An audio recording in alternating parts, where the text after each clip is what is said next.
morning, actually, good afternoon, everyone. Sorry, habits. I'm used to a morning stream, not an afternoon stream. Today, Serafin, the Midnight Bard, and Dareinger joined me for my Q&A. You guys can say hi. Ahoy, ahoy, it's your boy. And it is I, Tyler, the cat. Look. It just worked. It was all a picture Tyler I the had. cat. Not related to Tyler the creator. No, it's completely different. Look, I'm used to saying good morning, everyone, and it's not morning. It is afternoon at this point. It's morning somewhere.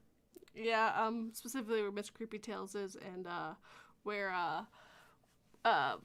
Ladies Bucaria are. That's the only place where it's morning. Maybe. Good morning, Ladies Bucaria and MCT. Are they even in the chat? I didn't even double check. I just said it because it's morning where they are. I was going to say, I don't think they're in the chat yet. They're not. Hey. Well, whenever they rewatch this stream, they're going to hear me say good morning, and it's going to make their day. We're like, oh, he knew. I am happy with what I am seeing on the screen, says Raven. I'm sorry, Raven. I don't have another picture for him. I'm sorry. Hello, Nightmare's Edge. Hello, King of the Canadian Hill. Hello, Dark Little Voices. Hello, February Dragon Auto. Hello, Dark Little Voices. I think I already said that one. And yes. So, hold him up. Did you call him February Dragon? I thought he was September Dragon. He is, but I change him with every month. Oh, do you? Okay. Yes. It is a joke that I have with him, and the day that he tells me to stop doing it will be the day that I stop doing it. Why does it say Corona on the screen? It shouldn't say Corona on the screen. Oh, that's the song. Oh, I was about to say, is that what we're discussing today? No, it's just a song. Hello, PA Nightmares. Welcome to the madness. Are we talking about the virus or the beer? I have strong opinions on both. Welcome to the Q&A stream where we talk about all your Corona questions. Apparently. Yeah, it's the name of the song. It's just so funny. It's just like, what do you mean there's Corona on? Oh, yeah. See, he still laughs at it. In my Kia Sedona, drinking myself a cold Corona. We get a little bit of singing from Serafin. Just making up a country song as I go.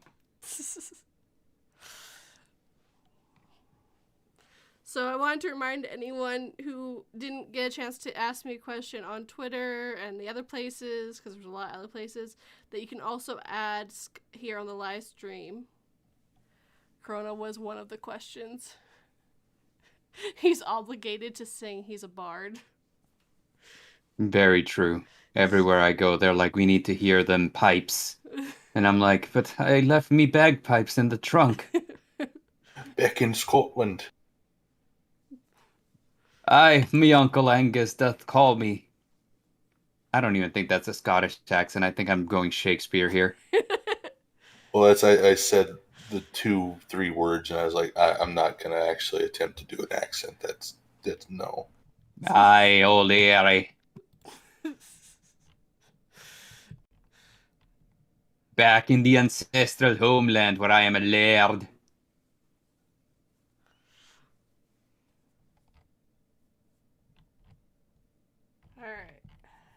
And with that, everybody stops talking. I'm trying to get everything ready. Tyler must sing too, apparently. My questions better get answered, said Hair-Raising Narratives, which I think his is the first question. His is the first one, yeah. Yeah, okay. Well... let's start off with HR's question. He says, do you personally think YouTubers can improve their craft simply by making more content, or do you think it's important to specifically focus on improving one's skills as a YouTuber? This could be in writing, narrating, editing, thumbnail making, that came out weird, etc.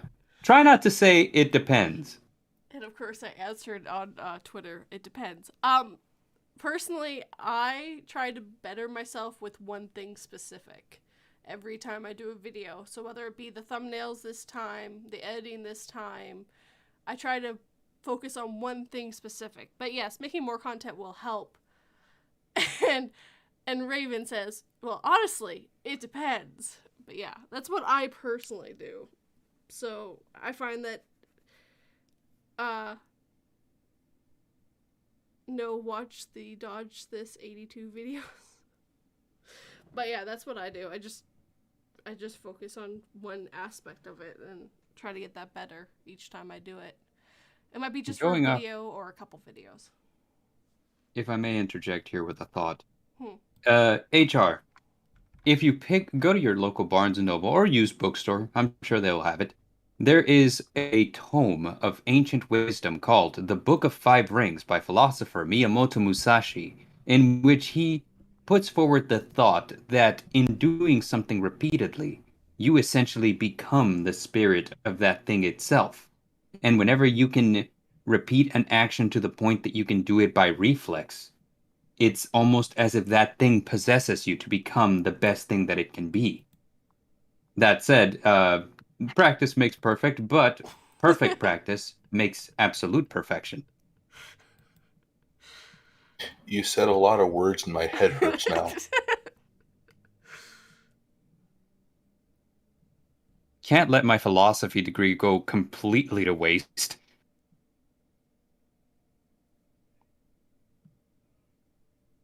Sounds like a long book, Bard.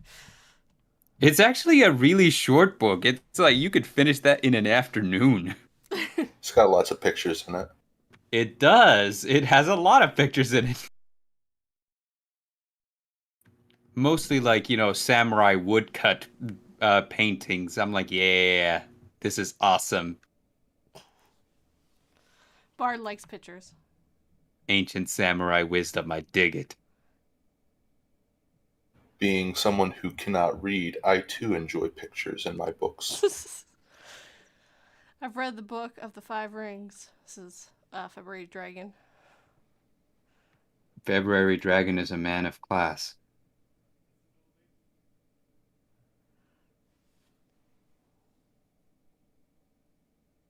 I shall read the next question now, since it is from King of the Canadian Hill. My fellow Canadians ask, will you put any horror video game content on your channel in the future? I have some, though. But I think he means, will you be putting more? Yes. Someone, I won't mention who, kind of wants me to play Dead Space. So that's going to be interesting. Oh, God. Yeah, somebody. That's going to be fun. Yeah, I'm waiting for, they're apparently supposed to remaster it or something, so. Have you played Dead Space before? No, I've only watched someone play it. That's just going to be awesome. Can you please live stream that so we can see your reactions? 100% live stream, yes. Just being scared with this it's an amazing game, but it's also horrifying. More 242, not the past. I was just saying I do have some, King. It's just I haven't done any in a little bit, that's all.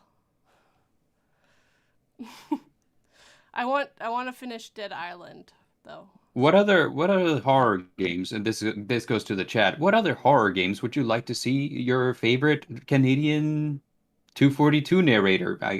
I was going to say your favorite Canadian narrator, but we also got King of the Canadian Hill here, so I mean it's kind of like and me.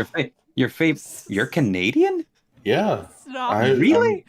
I live like a couple blocks down from King, actually. We went to the bar the other day. I know that I'm an honorary Canadian, says 242, so I mean, yes. I get... What other horror games would you like to see 242 stream on her channel? Please let us know in the comments. Me personally, I'm kind of like, I want to see you do the Resident Evil Village. I'm not... No. Resident Evil might be one of those things I don't pick up. Ever. Why? Because when I was really young, I played the second one, and it scared the bejesus out of me. Oh yeah, that's right. That was in the what's it called, the Scare Labs collab that you did. Yeah.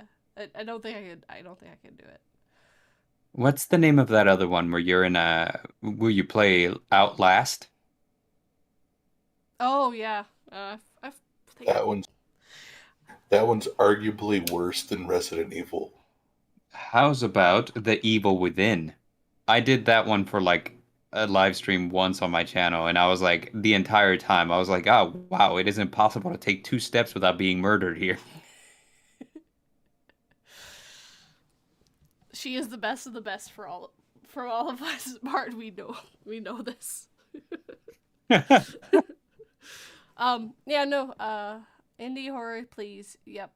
Lives right up the street. Lives right up the street for me. Yep.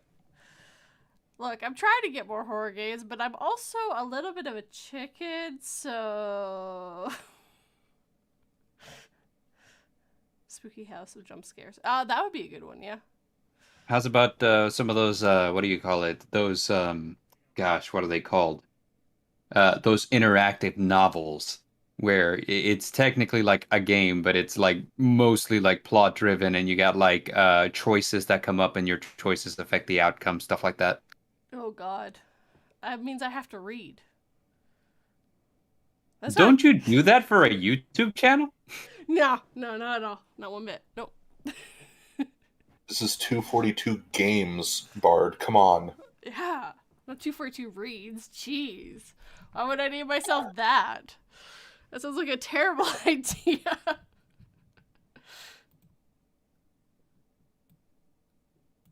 I will take the next question here from Just Plain Creepy. What made you get into the narrations? Will you ever branch off to other stuff like aliens and other strangeness like that? That is a good question. So I got into narration because I thought I had a bit of a speech impediment. So I thought if I had to read out loud and make myself do that, I would get better, which I have. Bro, Until Dawn is good though. Yeah, I have played Until Dawn. Until Dawn is great. I love it. I only beat it once and I got all the females to live, so apparently I got the Black Widow ending. I was trying to kill one and I failed. Was it the annoying girl, like the mean one? Because Yes. I could not wait for her to die. I'm like, you need to die right now. Yeah, no, I tried to kill her finally, and I killed her boyfriend instead of her. You're like I don't know if she dies the same way every time, but in the one that I got, like I basically made a person shoot her. Like it was like an interactive event where it's like, okay, you have the gun and you could miss and be a good guy, and I was like, nah. Or you could shoot her. Patience killed pretty much everyone. Literally murdered the main character right at the end. Oh no. So sorry. Why I got into narration was because of my bit of speech impediment. Always had bit problems reading because I'm dyslexic, and decided that would be probably a good way to help focus more on it. So that's why I started, and then if I branch out, well, I'm doing more paranormal stuff, and I've been trying to do some more gaming stuff, but that's about it. I don't know if I'm gonna branch out more or not. Not gonna do the aliens or the true crime. See, I listen to true crime. I don't know if I want to do all the research to go with true crime.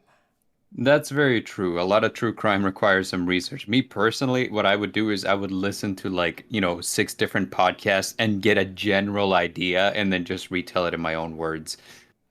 Yeah. And see, and I just enjoy listening to true crime and getting my head around it, so I don't think I would actually step foot in that one. So what's your feeling? Uh, I love true crime, how it's like they were a normal, happy family until they weren't. And I was like, yeah, all of it starts like that. They were a happy, normal family until they went to the woods camping, and then a bear attacked them. Wait. Also, so much true crime makes me think, oh God, like I am terrifying to like because it's always like a single like college girl, or like just a woman walking down the street and stuff like that. And it's like, well, it turned out it was her neighbor, who, like had it in his head that he was gonna murder her for a long time, or oh, it was a guy that she always knew, but he never really said anything, and then he just murdered her. And I was like, God, like I wonder how many people see me walking down the street and they're like, that's the guy that's gonna murder me one day. Maybe. Because, yeah, a lot of times when you're killed, it's by someone you know. It's not normally Yeah. a random act, though that is the thing, too. They were happy a family until they were not. Hello, Rando. Welcome. And hello, Infinite Psychosis. Men more often than not get murdered for money, it looks like to me. Yeah. Or stupidity. They decide to pick a fight because of wounded pride or something. Yeah, it's either money or because they were being idiots. One or the other. I choose to be the idiot. No, scratch that. I want the money. I want to be the money guy. I want to be the guy that gets murdered for having money. Agreed. Because until I get murdered, I'll be living the good life. Raven, I think that daily. I wake up and think today is the day that Bard will murder me. Bard's just standing outside his window, looking in at him. Rando has a question in chat. He says, so what's your feelings towards Star Trek? It's one of my favorite episodes, and it's probably the best TV show on TV. He knows perfectly well what my thoughts on Star Trek is, which is it's a really good TV show / movies. There have been, of course, downsides to it because I actually watched a thing recently about it, and basically someone who was in charge didn't care that much about what Gene Roddenberry actually wanted. So, your favorite was Voyager, right? Yes. Star Trek Voyager with 7 of 9 and Captain Janeway and them. Yes. Yeah, well, because it actually made sense why they joined forces because, well, half the crew died and they weren't going anywhere else. You said Star Trek. Now he's saying Star Wars. We're confusing poor Rando. Poor Rando. But yeah, no, I loved Star Trek, and Voyager was the one I really got into growing up. Which Star Wars is your favorite? The Mandalorian. Which star is your favorite? The sun. I was going to say, if you say Alpha Centauri, so help me, I'm walking. Yeah, no one likes Alpha Centauri. It's just like the worst. I don't even know which one Alpha Centauri is. I just... Good. Let's keep it that way. The Star Wars Christmas special is perfection. I was going to say the Star Wars Christmas special. Like, I was watching an episode of The Simpsons recently where Comic Book Guy is watching the Star Wars Christmas special, and he's like, oh, it is just as awful as I remember when I watched it yesterday.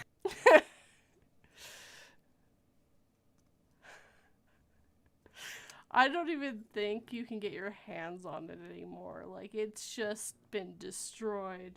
George Lucas burned every copy in his backyard to keep himself warm. Beetlejuice, the sun. Beetlejuice is better than the sun, apparently. No. Well, I mean, if you're into that kind of thing, I guess. And that's kind of like the edgy person answer, but... Have you met Adam? He is the edgy person. He's just got like the jet black hair that covers one eye, and he has like chains and stuff on him.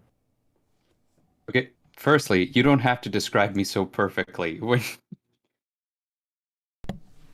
Okay, I tried upping my thing again. Raven did tell me it was a bit quiet too, so... there we go. You are louder now. Yeah, I mean, we can yell. I upped my mic thing. No, you guys are fine. It was me being quiet.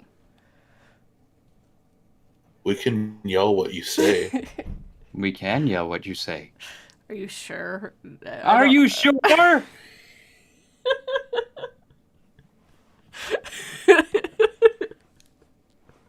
Everyone dies.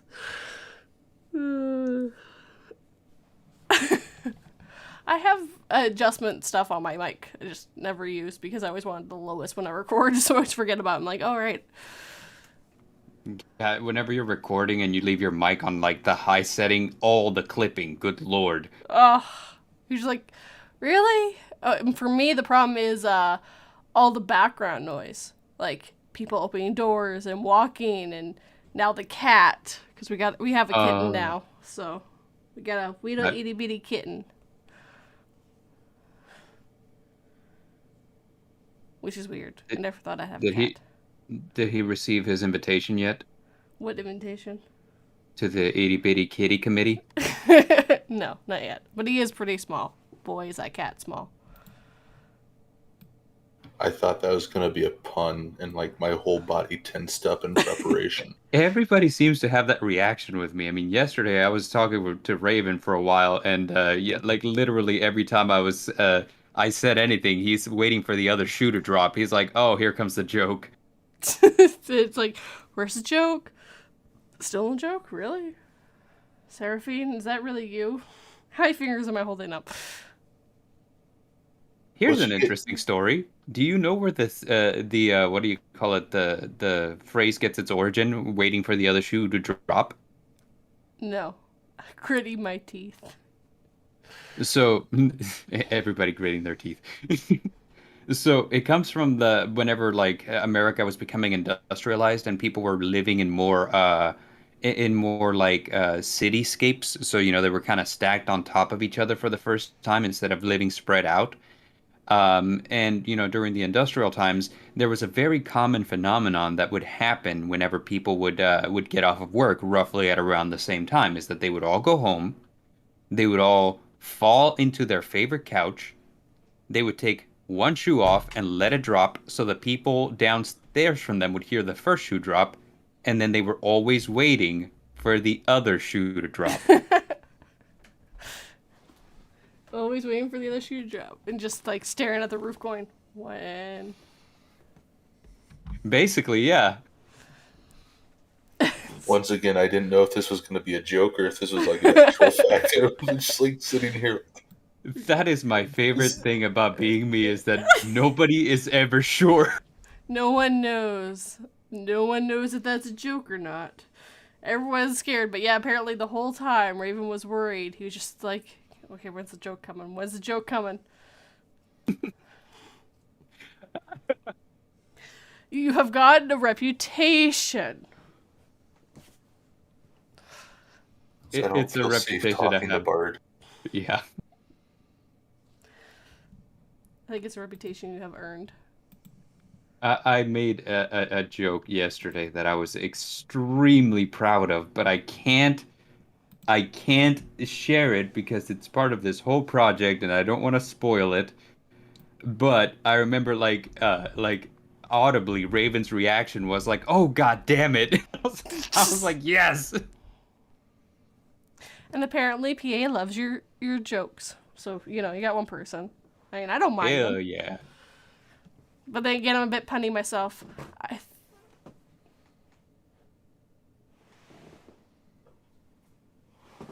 Thought it meant something about a horseshoe being not so lucky. Just waiting for the shoe to drop. The lucky horseshoe's gonna drop any second now. Oh. Like you throw the horseshoe up and then it never fell down? Or like you threw two horseshoes up and then one fell and the other one didn't? I like your story better, King. Bard scares me. Deirdre, you can say things. You don't have to type. Yeah, I type. Like that one time when I threw a boomerang and it never came back and now I live in constant fear. You would. It's just how you have to live life. Like one of these days it's gonna come back. gonna be like asleep. The thing's gonna come back, hit you in the head, and then you're just dead at that point. It kills you. I didn't know those things could kill people. But apparently they can.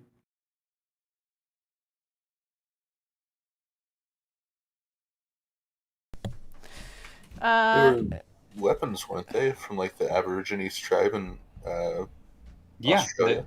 They were hunting weapons, yeah. So just imagine like a group of guys with those, like throwing them at like deer or whatever they hunt down there. Just bunch of guys with boomerangs throwing them at like animals. So you were talking about Aboriginal people in Australia, and when you're talking about hunting, the first thing you went to was deer and not kangaroos. That's kind of interesting. Have you seen kangaroos? They're jacked up like rodents. They're killing machines. You know what's funny that I found out the other day? And, like after this, I think we should read the next question because we're like absolutely like being extremely off topic. But apparently, if a kangaroo starts messing with you, the best thing you can do is throw the strongest punch you got directly at its face because they're actually super cowardly. Like if you hit them really hard, they're gonna be like, "Oh crap, I didn't know it was gonna fight back." Well, have you seen the video? It was viral a couple years ago. It's like some guy's dog was getting attacked by a kangaroo, and he just runs at the damn thing, like punches it. He's just like fighting this kangaroo, and the kangaroo just like sits back. And he's like, I don't know what happened. Like, wait a minute, I thought I had the upper hand here. What happened? Why does my face hurt from this small yapping thing? Hold on. Hello, Dexter.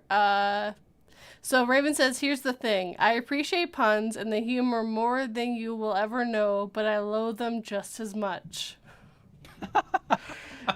Apparently, February Dragon hates puns and dad jokes. That's one way to live life. Apparently, PA says that Dragon should have not told him his weakness. Now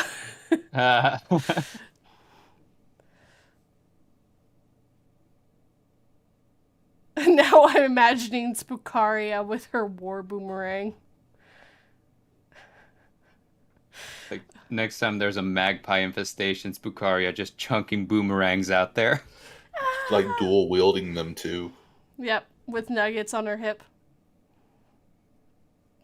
Like every what's it called, magpie that goes down, she just pops a nugget in her mouth. Let's go. Gotta keep that energy up. What are the things like the bullet things that go like over your shoulder, bandoliers?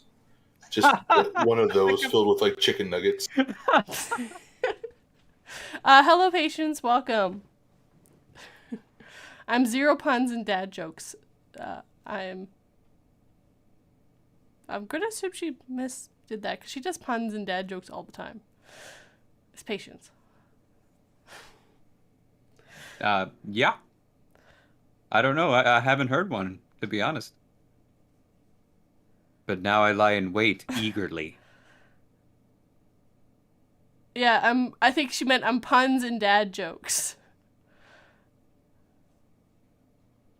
I think it's what she meant to say. The war cry will be Dingo Ridge in the background. The war cry with a dingo. Oh, a dingo. Diggery-doo. That's what that is. Diggery-doo in the background.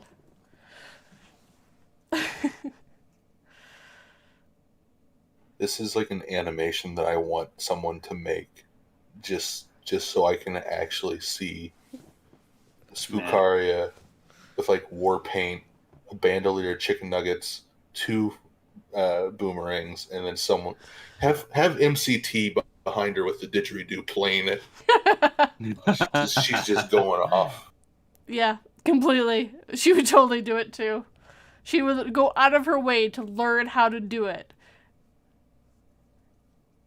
Every time that a magpie goes down, MCT would be like, "Yeah, baby."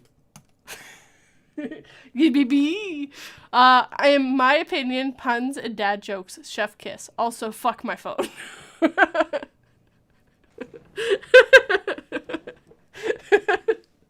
Sorry, I love reading what people write in the freaking comments. There's two questions on here that I really, really like, and I'm going to ask. Okay. The first is Dark Horse Tales asks, to pet a goose or not to pet a goose? That is the question. Always don't pet the goose.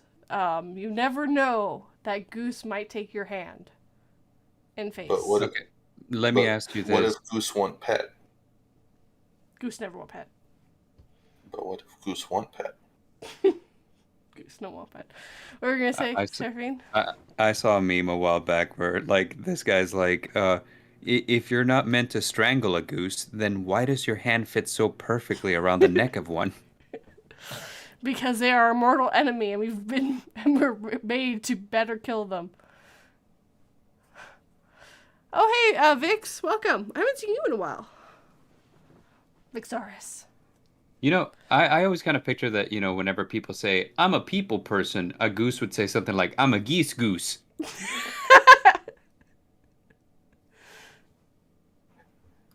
I don't know if that's a pun or not, but it hurt. It hurt, Bard. It's illegal to pet goose down here in America. Okay, so it's illegal to pet geese in America, but, like, Raven, this is a question for you since you're an expert on this. Is it illegal for me to take the ducks from the town park that are in the pond? Hell no, man. Them's 3 ducks. See? Okay. See, I was told that is illegal. It's stealing from the town, but I mean, with these ducks? It's cold out. They're cold. I'm letting them into my house, and then I'm keeping them. I'm letting them into my house too, and then letting them into my oven, and then just, you know, Peking duck is one of my favorite dishes, is all I'm trying to say. Apparently, ducks are fair game. 16 ducks in my house. That's what I'll talk about. Yeah, you just take the ducks. So don't take the goose, take the ducks. Those are homeless ducks. You can have a dozen ducks. No one can do a damn thing. I say that I have ducks, and they're all just like Canadian geese that are just like squawking. Which, you know, if we can talk to the unfairness of it for a second, because it's like, oh yeah, you know, you can take all the ducks that you find outside, but people leave their cars around outside all the time, but it's a crime for me to take one of those. I know. I've been saying that for years. You can just pick up like sticks off the side of the road that are just laying there, but I mean, someone's carburetor, you can't just take that. I know. I'm like, well, if you didn't want me to take it, you shouldn't have left it outside. Yeah. Put it, if you want to keep it, put it in your house. Put it in your house. Just for clarity, Barden, I do not condone theft of any people's cars. Unless it's Ravens and it's Silver Threads doing it. That's completely allowed. That's the only allowed. Oh yeah, we helped them with that. Yeah. Dareinger out there painting geese to look like. So the next question comes from Vendetta Dylan, and he says, "Who or what inspired you to write?" Right, this one I had to think more on, and I didn't get a chance. No one in particular. Like, I've read a bunch of books. Like, I really love the Dresden Files. I expected a woo. Hell yeah! There it is. But I've always loved, like, stories. So, like, it was no one specific that got me into writing. And I've been doing it since I was a kid, and then I got out of it, and then I got back into it, and pet the goose. Pet the goose! Bard and Dareinger, professional car thieves. So we have our normal stream on Sundays just as like a cover up for the actual like thievery.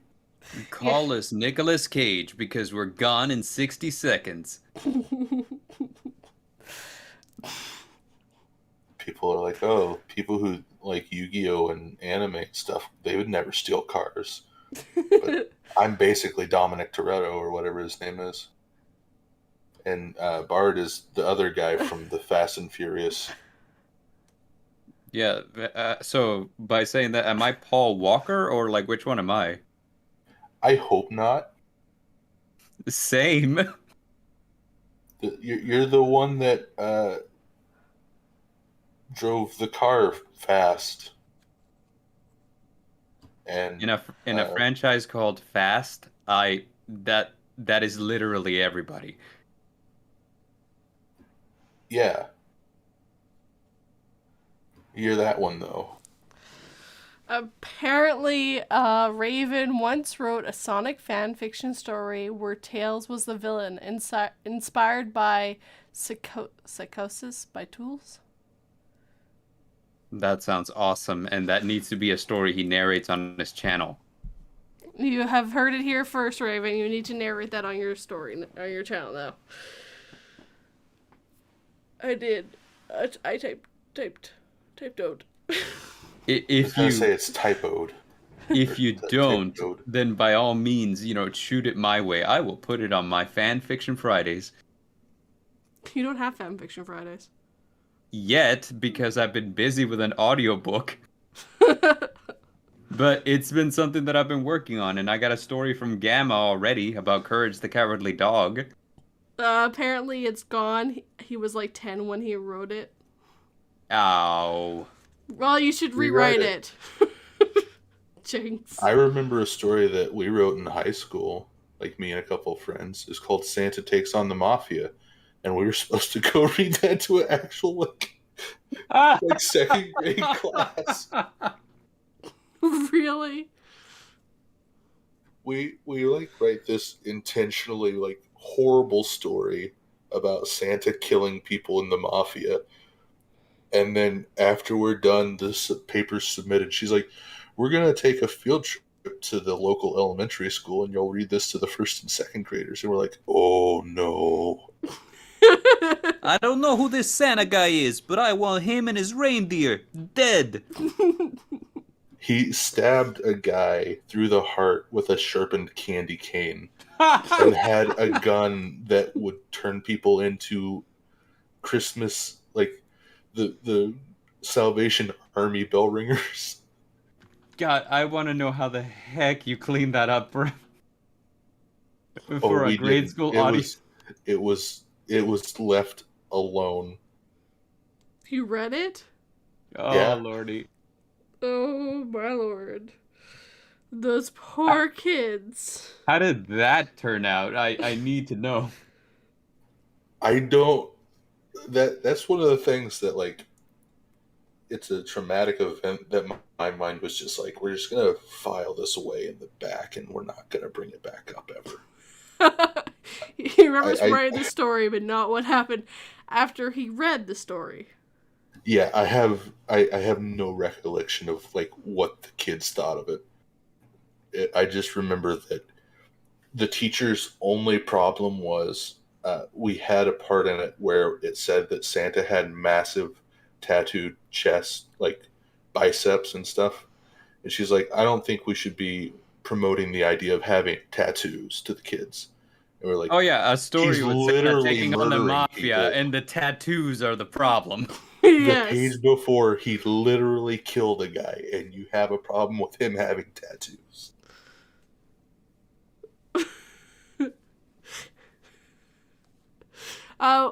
Welcome, Dylan. Don't have too much fun watching Hunger Games.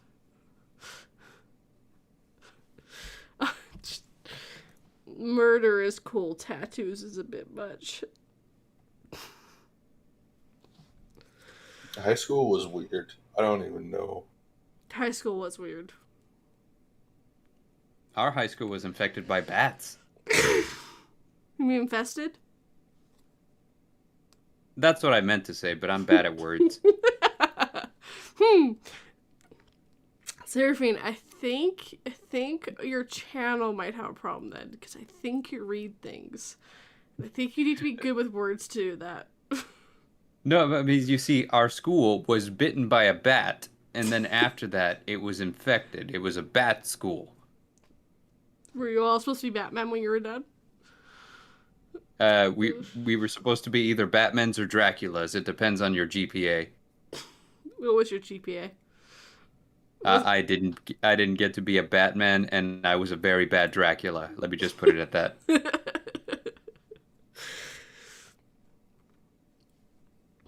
So apparently, you were not rich enough, good enough to be a Batman, but Dracula. I wasn't like a Gary Oldman Dracula or like a Bill Nye Dracula. I was very much a Count Orlok Nosferatu Dracula.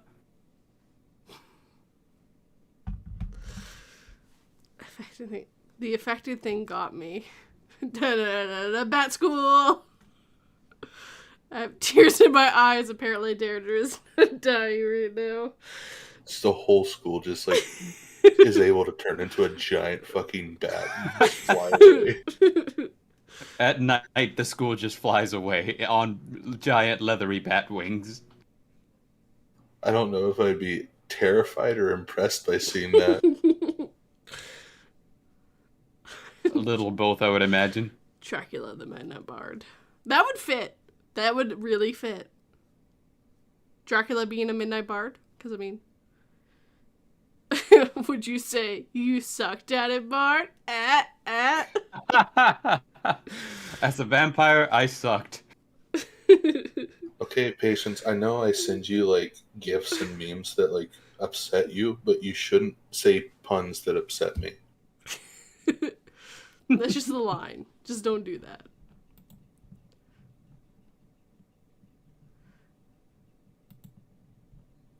Hopping on to the next question from Dark Little Voices says, what was your favorite story to narrate? Oh,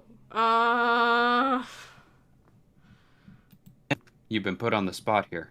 Jesus. I have a hard time picking that. In that case, we're going to make this easy on you. You got 3 seconds. Say the first one that comes to mind. Don't think about it. Just say it. Just say it. 3, 2, 1 and a half, 1 and a quarter, 1, a quarter and a half, 2, a third and a quarter, 3, a 96th, 2, 1/100th, 1. alphabet soup.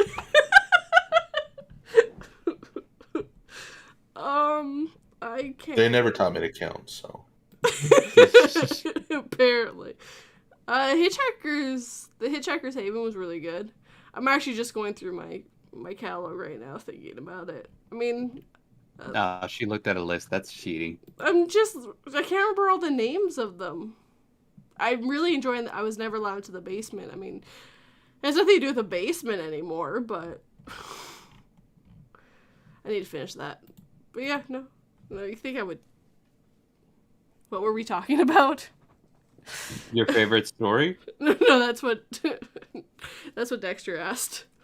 Yeah, I know one that I originally did, one of the first ones I ever did, which was This Is Not a Suicide Note. That one was really good. But, as for newer ones, like, every story that I read has become, like, my new favorite one. The Hitchhiker's Haven was really good. I just want to know what that creature was at the end. You know, something dawned on me just now. So, as a vampire, as a vampire, I suck, right? Mm-hmm. But shouldn't I be good at counting, as per the Sesame Street guy? You mean the Count? Yeah. You know, one time we were at work, and we got into the discussion of vampires because, you know, like, I think the new Twilight movie had dropped and everybody was like, man, those vampires are terrible. So somebody asked the question, like, okay, so not counting those, who's your favorite vampire? And I said, the guy from Sesame Street. And then one of my coworkers says, he doesn't count. And I was like, oh, I assure you he does. I'm going to put my 2 weeks in. I don't know if I'll be back tomorrow, but might consider this my 2 weeks.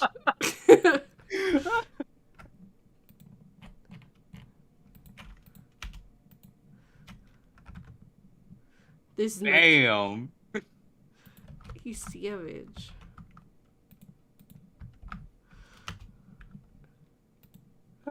Gosh, that's yeah, I am proud of myself for that one. So this next question, I think I know this guy. Nightmare's Edge asks, what are your suggestions / ideas that would help smaller channels get their content out there without being annoying about it? Annoying about it. Oh. Yeah, I've read all these, so I know kind of. And Nightmare Edge is here. He said he's here. So the first thing to make YouTube happy is to be, first of all, make sure that you always post consistently, because that makes YouTube go, oh, well, they always post. So that's one good thing. The other thing is to just start reaching out to other narrators and start doing collabs. And it just gets your voice out there to other people who might enjoy you that aren't finding you. So that way you're not annoying, but you're also getting content. But always, if you're doing that, try to make sure that they also do something for your channel if you can. I mean, I haven't done that every time, but I try to do that where if I'm doing one for you, you should try to do one for me. So we're both kind of helping each other take the loads off of each other, at least a little bit. But I think collabs are one of the best things you can do.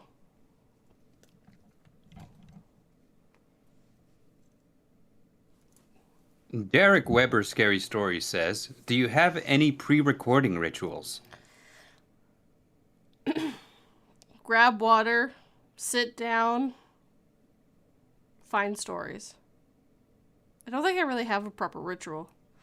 I'm not Raven who starts doing all these vocal things before he starts recording.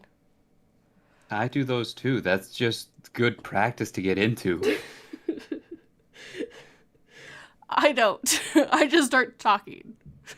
Like, what you do is you go down the alphabet with every consonant, right? And you just go, like, say, for example, like the first line of the alphabet, you go abita, ebita, ibita, obita, ubita, you know, with each vowel. And then you go akata, ekata, ikita, okata, ukata, adata, edita, idita, oduta, udita. And it just kind of like gets your tongue moving so that it knows how to like move in those general directions. So that way you don't end up doing what I do, where I can't say things like fists or beasts, you know, without like having to like emphasize the end of it. But what do you do with the demon that you summon after doing that though? Like, how do you get rid of that? Oh, I basically he just guards the door so that nobody comes knocking while I'm working. That's his job. Just every video you do that, and your house is just filled with demons now, and you wonder why your house is haunted. Yeah, on the bright side, they've started contributing to rent, so I mean, we got that going. Well, that's awesome. What was it? Apparently Raven only does that because he has a frog in his throat. Well, why is he putting frogs in his throat? I don't If know. you kiss that frog, do they become princes? Or is that what you were trying and that's why the frog is there? Because I think you might have gone a little far. Just a little bit. He tried to kiss the frog and like accidentally sneezed and inhaled the frog. I kind of picture him go like, it started out with a kiss. How did it end up like this? See, I probably do seashells by the seashore every once in a while, but that's about it. The frog are cold. They need to be warm. I know. I don't know where our tab packs came from. I deleted the message. I don't know. I don't. Yeah, that was weird. That was weird. That was It wasn't like a spam bot that spams a link, so I don't know if it was like an actual person or... I'm not sure. I'm actually kind That of is confused. so weird. Yeah, no, that one's a little weird. Is it the actual company? Are you sponsored now? No, because I wouldn't take a sponsorship from them. That would be kind of a weird sponsor. Yeah, especially since I don't use them. No, we don't have to get into all that. I just don't use that brand. Okay? That was awesome. Oh, Tampax. I'm dead again. There was no check. Yeah, there would be a little check mark if it was the actual company. So it's just someone who's decided to go and use their name. Why, of all the companies? How about them frogs? I don't, because it gets, some guys don't like to even see the name of it. Apparently. King Hill. Oh, burned by 242. Yeah, no, I wouldn't use that brand. I'm very specific. But every girl's very specific. Yeah, those frogs, they're something else, right? So, Dexter asks, what would your within reason dream collab look like? Is it with, he didn't specify enough. I don't know if he means, like, what it would look like, or if it was with someone specific, but I wouldn't mind, like, one of, like, be Busta or Lazy Masquerade to do a collab with them, because they're the two that I listened to from the get-go. Wow, we're standing right here. I've done collabs with you. With Barney. Yeah. Oh. I've done collabs with you, Serafin. Uh-huh. Yeah, did collabs with Barney. Yeah, Dareinger, you're not narrator last time I checked. I can pretend to read. I'm just gonna go sit in the corner and cry a bit. Oh, we're just asking grave matter questions. I can do that. Dareinger gonna be on everyone's channel. I just like that I have voice clips on like Raven's channel. That they're just bad voice clips. Sorry, my doorbell just went off. Open up, this is Tampax. We heard what you said on the stream. Open up! Nightmare's Edge asks, or I'm sorry, the next one is from Dark Horse Tales. Nope, we read that one too. From Midnight Lo-Fi Chills. Is it moose, mooses, or meese? It's moose. I believe the correct plural term is misai. To my knowledge, it's moose. It's not many moose? There might be many moose in the area, but it is moose. Apparently, So- I am dead to PA. Open up. No Tampax, shut that down. It's actually Misai, apparently. Misa. Bro. Hey, Raven knows. Just like, you know, the plural for hippopotamus is hippopotami. It's moosin'. Apparently. Okay. I don't know. It's moose. It's a moose. I've only ever seen one moose, so. Many meese is a deer area. What's a pack of them called? A gaggle.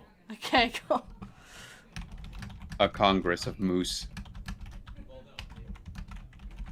So we have a congress? A moose no. multiplication. A group of moose is called a herd. The plural for moose is moose. Moose live in North Europe, Asia, and North America. Anonymous. Anonymous. Yes, someone made me anonymous. Somebody. I done did. bard with his ability to draw beautiful pictures. And somehow... I try. Hold on.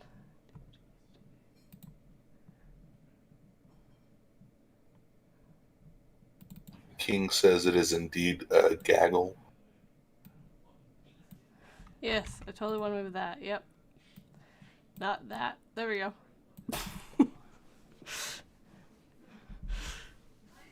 Yeah, you moved the wrong thing there for a second. Only for a split second.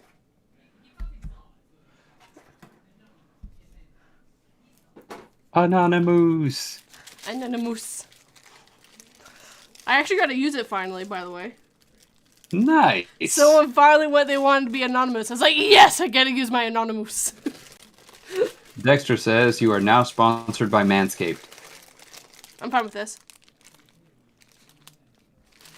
Yeah, their everyday trimmer, man. It's works wonders.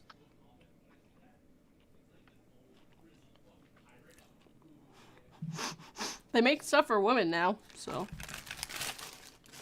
Which is funny because it's called Manscaped. But we don't ask questions.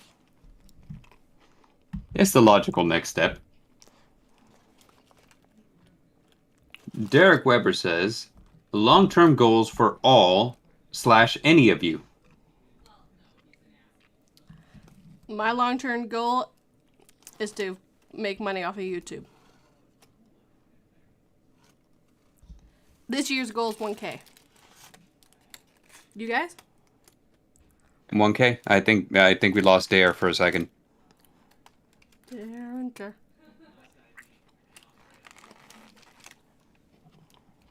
But yeah, one what's it called? 1K is the goal for 242 for this year. Yes, what's your goal? Me? Yeah. Shoot, I don't know. I know that, like, I don't know. For me, like, the YouTube channel was supposed to be like a stepping. Welcome back, Dare. My sister gets home. She has like 6 devices attached to the fucking internet. It just like, just fucking like blows up the internet. I love it. But yeah, like my channel was always supposed to be like practice for voice acting. So, you know, like I want to voice act in like an animated movie or an animated project. Preferably, I would love to be, and you know, like, okay, so here's my wish, you know, and it might be like a kind of like a long, like a far-fetched wish. But my wish is I want to be a voice actor in the first voice acted Pokemon game. I don't care how big of a part I get. I just want to be a part of it. Secondly, I would also love to be like a villain in in one of my favorite anime franchises. So I would love to be a Yu-Gi-Oh villain. And Dare can attest that, you know, I have the part down. I didn't hear a single thing that was said. So when you're like, Dare can attest, I have no clue what I'm attesting to right now. Yeah, just agree. He sure is. Yeah, there we go. King of the Canadian Hill says he's got to bounce. See you later, Dare. King of the Canadian Hill. We loves you. Tell your sister 110%. Okay. Bye, So- team. What are your long-term goals, Dare? Get better internet. That is a noble goal indeed. That is noble. I hope for you to achieve that. Me still it's- operating on AOL over here. Well, I mean, I got dial-up, so it's whenever someone picks up the phone, it just everything dies. The dial-up modem noises are like my happy place. I keep it on a playlist so that I can listen when I'm stressed. I can listen to it when I'm stressed and make myself more stressed. Oh man, I remember back in the day when a 424 KB image would take all day to load. Oh god, yeah. 42 totes of pro eating on stream. Yep. Have that we moment can where hear it. you're dialing up to the internet and the phone rings and you're just like, no, No! don't do this. I had one shot and you ruined it. Why can't you just send me a letter in the mail? Like normal people. Yes.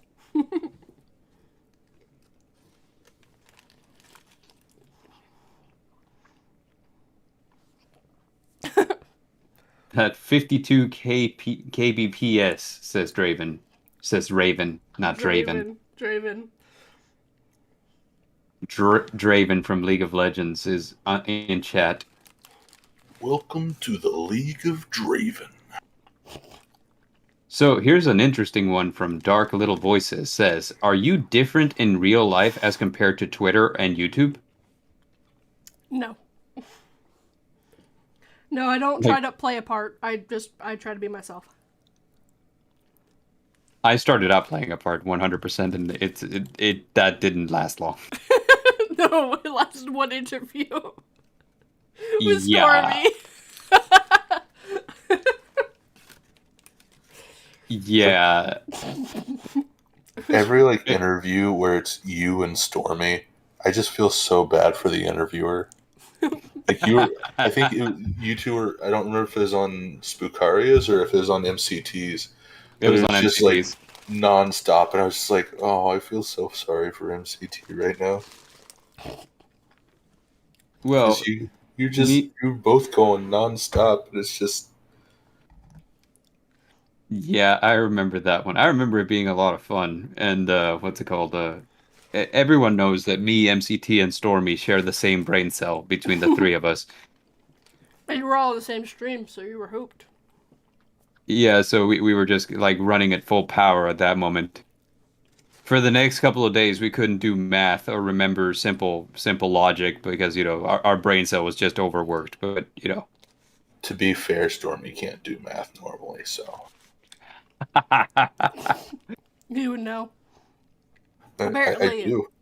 Apparently, Raven disagrees. I'm a lot more personable outside of social media. Most of the time when I see you on social media, you're just kind of promoting your content. So I mean, I guess I could see that. Whenever we chat one-on-one, you're a lot more personable. It's less the business aspect and more let's chat and have some fun. I guess. I mean, it's just that's what Twitter is to me, though. Twitter is just there for me to go, hey, here's my content. Here's this person's content. Okay, bye. I get on Twitter to talk to people all the time because I was like, wow, I can't believe I never talked to strangers online before I got into YouTube. Oh, you did talk to strangers before YouTube? Pff, I did all the time. I would talk to people IRL, and then I was like, I don't know how I will ever make online friends, and then got into YouTube, and now it's like, wow, I have more friends online than I have in real life now. It's weird. No, I always talk to strangers online. I was that kid you had to be worried about. I was a kid. Apparently, hair raising is now able to chat. This Kenyan prince just told me that he can give me so much money if I help him out. That was before my time. That was after my time, sorry. What are you talking about? You and I are the same age. If I remember it, I know it happened during your time.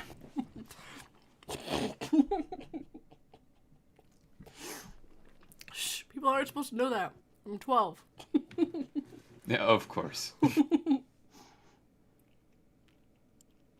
Why did people have to worry about YouTube or two? She's talking to strangers online. Oh. Yeah. That's exactly it. I mean, look, she's got me and Bard in the same call on a stream. Doesn't get much stranger than this. Look at Bard. Look at him. Yeah. Look at me. I'm Tyler, basically. I'm 4 years younger than you, and I remember it. Look, I said the wrong thing. I meant to say that was after my time. I never did that stuff. It was exactly during our times. What I meant by that is I wasn't talking to strangers anymore by the time that happened. I kind of had met my husband. Oh, I got you. I got you. I got you. Oh yeah, you got a husband from talking to strangers online. Yes, yes. I met my husband online. And then I met him in person in Florida. That was a terrible idea because it was Florida. Yeah, Florida is kind of like the retirement home of the United States. Yes. Newlywed and nearly dead. Eh? That's what my husband said Florida is. Newlywed and nearly dead. Oh, yeah, no, I get it. I get it. I feel like if I went to Florida, it would just have like an overwhelming like nursing home smell. Like just as soon as you cross that border, if you have your windows down, you just smell like it smells like a nursing home. No, Okay, so actually, I live. it smells like mildew. I lived in Florida. I lived in Miami for like a solid 6 months when I was a kid. And here's what I can say about them. Everywhere you look, there's one of two things. There's either old people or Cuban sandwiches. And the Cuban sandwiches are great, but the old people, not so much. I've only been to Miami once. Apparently, hair-raising narratives needs to talk to more strangers online so he can find himself a wife. No, you need to take Serafin's route, which is take a woman to a Spanish church and have an exorcism happen. Take a date to a Spanish exorcism. It never fails. I mean, it has a 100% success rate for me. So, Wait, what? are you not aware of this story? No, I don't. You took your date to an exorcism. Well, I didn't know there purpose. was going to be an exorcism. So I took. Okay, so my family used to go to this Spanish church at the time, right? So one day, I'm hanging out with my new girlfriend, and I tell her, "Hey, my family wanted to go to church this morning. After church, you and I can go hang out and do whatever we want." And she says, "Yeah, that sounds good." So we went, and they had a guest speaker. And the guest speaker walks on stage, and he's talking about how, oh, and by the way, she doesn't speak Spanish, so she's completely in the dark as to what's going on. So the Spanish speaker guest guy just goes like, "This place is full of demons, and I'm going to command them to show themselves now. Show yourselves, demons!" And then people in the audience start screaming and basically babbling as if they're possessed. So he calls upon one and brings her up on stage. And he says, "We are going to cast this demon out." So there's like screaming, there's contorting, there's all kinds of things. There's these two goons that the speaker has that are basically holding this person in place as he's performing an exorcism. And like all of this is happening, and I am like on the inside, I'm like, "Oh my God, this was a mistake." And at the end, we're leaving, and then she says, "So what the hell was going on?" And I was like, "You just watched a Spanish exorcism." So our joke is always take a woman to a Spanish exorcism, and it works 100% of the time. 6 years later, we were married. Took him 6. I'm married for more than that. Psh. Psh. That is an amazing story. And at the same time, if I was in that situation, we would not be together, partner. I know. I mean, like, I was in my head, I was like, yeah, this is dead in the water now. There's no recovering from this. Little did you know, she was actually into Spanish exorcisms. Yeah. It was her hobby. Plot twist. I think I want her back with the dad jokes. Plot twist. Bard married the woman gained the exorcism. Plot twist. Bard married the demon from the woman who was getting the exorcism. And now his house is filled with demons. And that explains where they're coming from. Well, you also said that you never saw the woman who got the exorcism again either, so you're pretty sure it was all planted and all that jazz too. Yeah, I'm pretty sure it was staged. I mean, in my head, I'm like, there's no way that this is a real thing. Um, so I'm convinced 100% because this woman I had never seen before. And then I saw her for the exorcism, and then after that, I never saw her again. So I'm convinced that this guest speaker brought with him a couple of actors to pretend they were possessed so that he could exorcise them on stage. But yeah, But hey, you got a wife out of it. I did. But you still need to get shirts saying, I went to a Spanish exorcism and all I got was a shirt. Wait, did you say Bard married the demon truck from Maximum Overdrive? It cut out on my phone. I That did. is exactly what I said. Maximum Overdrive was the first horror movie I ever saw, and I married the truck from Maximum Overdrive. The one with the goblin face? The one with the Green Goblin face, yes. Jeez. She is Bae. She is bae. Why do I feel like Chat Dareinger is a different person than Speaking Dareinger?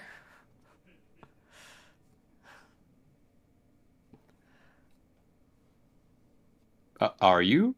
I don't know. Dareinger? Well, see, there's Dareinger that's in the chat, and then there's Dareinger 2. Is that So- Derringer and then the number 2, or? Yes and no. Yes, but no.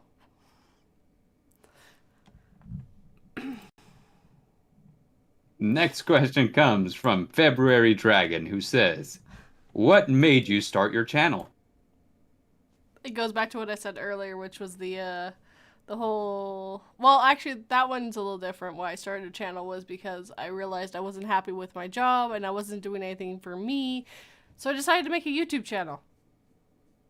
That's literally it. I'm weird. Nothing weird about that. It's not like it's the first channel I made. Plot twist, Exorfist came about from a true story of him having to get the demon out of his wife. Yeah, you got me. That is exactly what happened. 100% true. PA Nightmares got it. P's got it. You know it. He's the true detective here.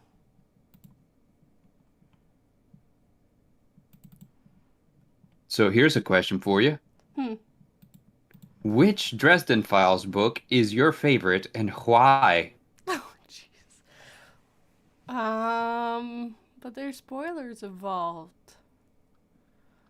Nah, okay, so like you can leave the why a little ambiguous.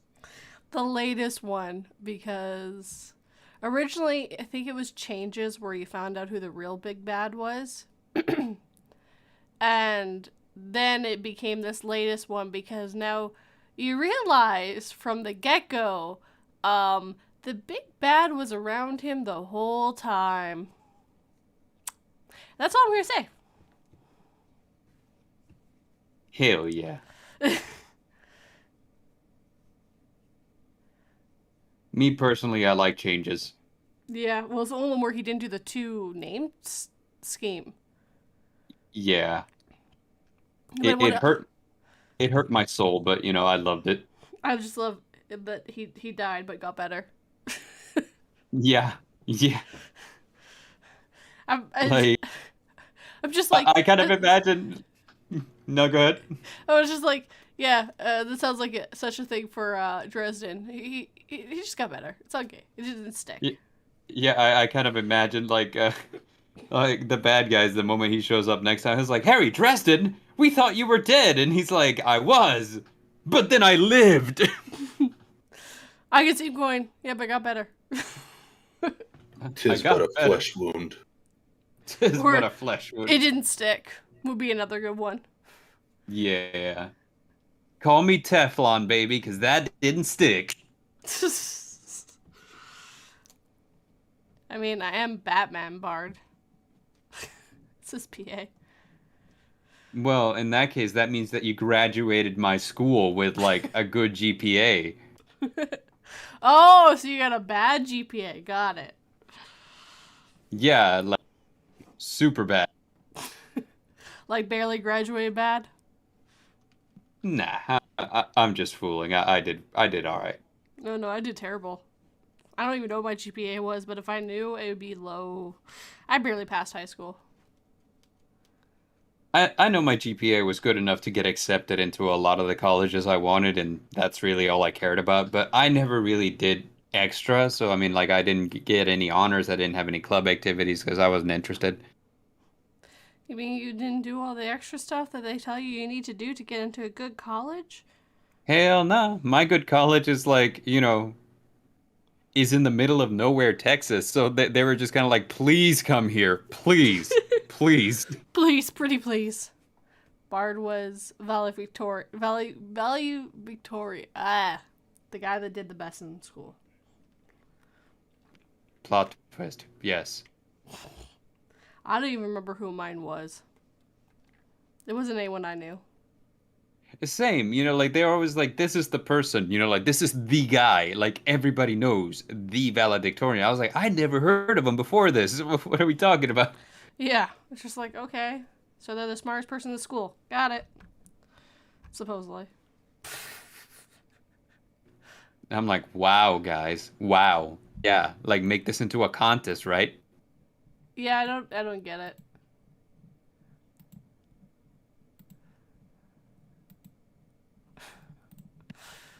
Yeah.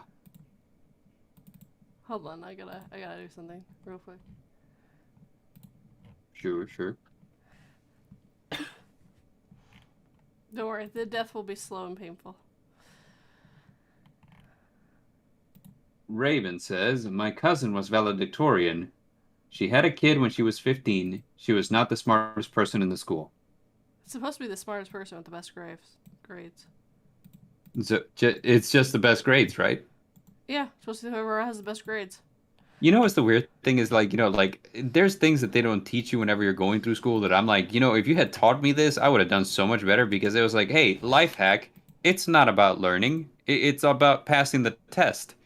So in my head, I was like, okay, see, so I know I know what I'm supposed to do, but I don't feel like I understand it. So I always thought I was dumb.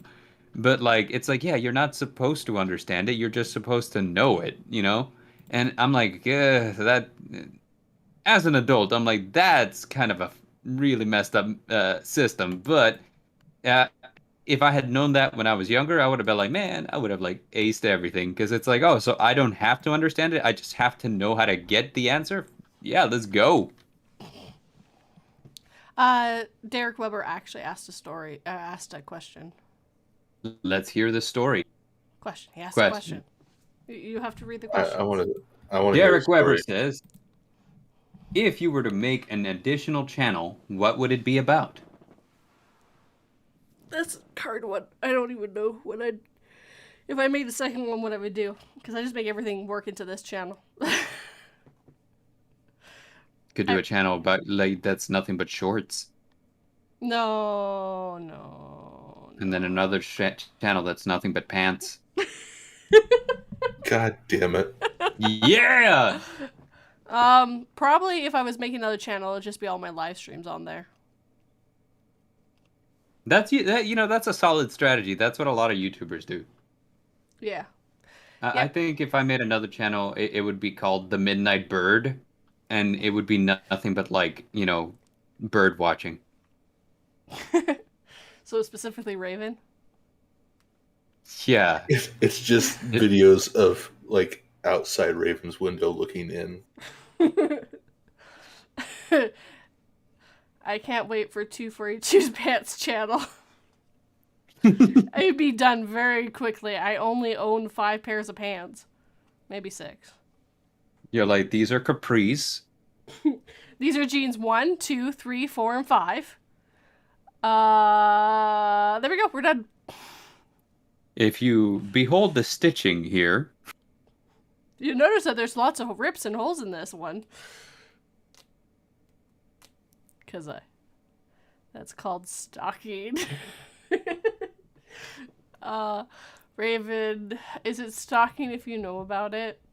Yes. Yes, it is. It's still stocking. Only in some states.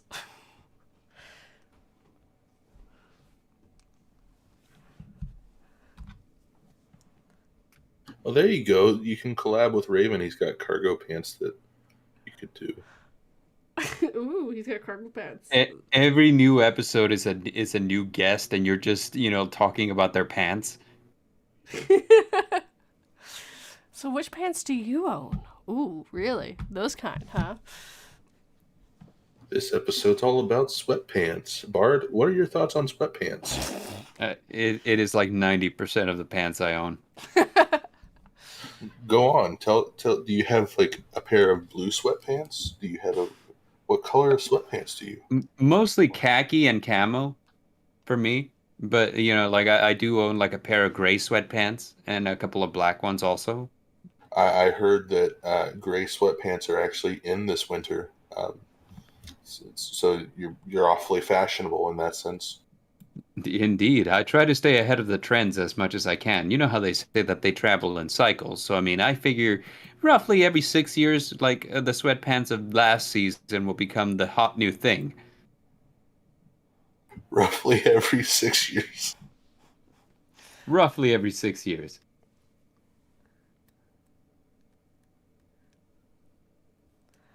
This man out here wearing sweatpants and button-downs.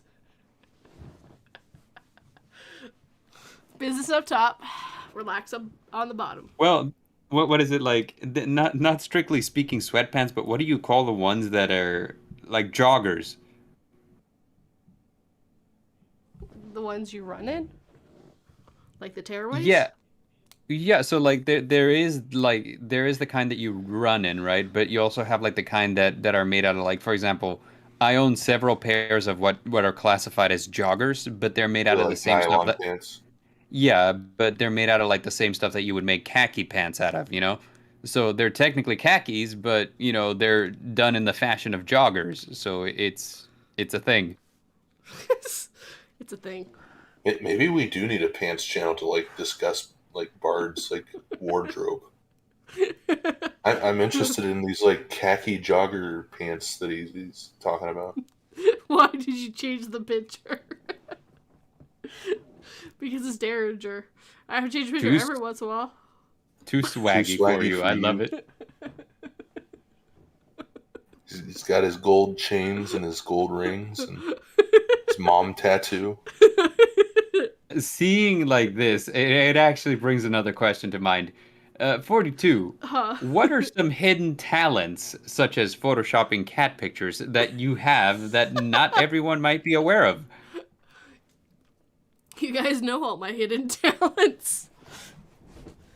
I use them for YouTube. Well, if not hidden talents, that what about hobbies?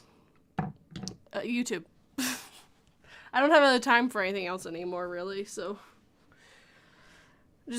drawing, writing. That's about it. I'm boring. Besides pants, what else do you draw? I don't draw pants. I don't even draw them very good. You see what I've drawn. I drawed you. You did draw me, and it was grand. I don't see you using that picture. Gee, jerk. Just kidding. I haven't been on my channel for a month because I've been recording and editing an audiobook. Stupid audiobooks always in the way. Yeah. Sent that Tyler picture to Raven. He said, "Yeah, I saw that coming. I regret everything." Poor guy. You know this is gonna happen. Every time this happens. Which question am I avoiding, Raven? Which question am I avoiding? Because I just said I changed it because I wanted to change it. I can put it back. What is your favorite kind of pasta? Spaghetti. I was going to say, if you say bow tie. Spaghetti and lasagna. Yeah, okay. So, all right. That's respectable. Spaghetti or lasagna are both good. But not bow tie? No, forget bow tie. Forget it. We're throwing it out. Okay, it's in the garbage now. Yeah. Oh my gosh, you gotta like. So I have to bring this up because okay, so the other day I'm at Starbucks, right, and I'm wanting a cannoli with my coffee, and the thing is I lost the word for cannoli, so I was asking for a macaroni, a single macaroni with my coffee. And they're looking at me like they have no clue what's happening. And I was like, what's hard to understand? A macaroni is what I want to go with my coffee. May I have a macaroni? And they're looking at me like, what is he asking us? And then so I walk over to the display. I'm like, one of these. And they're like, you mean a cannoli? And I was like, of course I mean a cannoli. What kind of idiot do you think I am? Security. There's a crazy guy here asking for pasta. I literally thought you were going to be like, I went into Starbucks and I really wanted spaghetti. So it's just like, do you guys have spaghetti? No. It was a lot more embarrassing. Which question, Raven? Ask the question and I will answer the question. The other day I went to Starbucks and I really wanted spaghetti.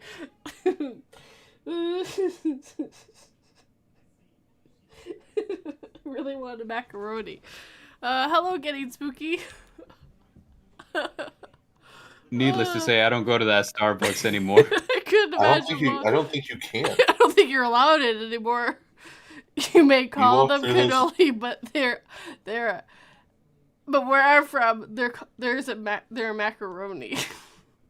I'm kind of worried that I'm gonna like walk in and somebody behind the counter is gonna be like, "Hey, it's macaroni guy," and I'm gonna be like, "I'm out." They wouldn't sound happy about it though. They'd be like, "Oh God, it's macaroni guy! Everyone hide!" I'm pretty sure they'd sound happy. You should have heard the way that they were busting a gut once we figured everything out. He's just gonna come in yelling like he wants macaroni again, like last time.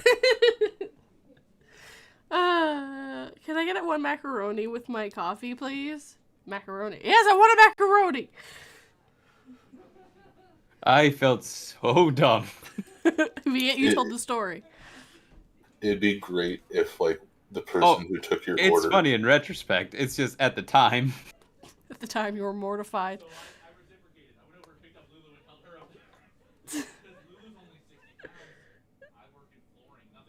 Apparently, I just found out that my neighbor will pick up her small dog and bring her up so she can see Lulu, and my husband caught that and picked up Lulu and picked her up to the gate so she could see the small dog.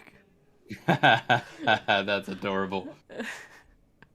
Last time my dog saw a dog, she got attacked. I know. The poor baby. It's kind of her fault. I mean, she thinks all dogs are friends, even when they're snarling and snapping at her. Oh, yeah, no, that's not good. Yeah, she's like, she saw the other dog coming and she's like, friend! And then the other dog just like latched on and she's like, oh, not friend. Yeah, you think? Why is this friend so spicy? Enemies are just spicy friends.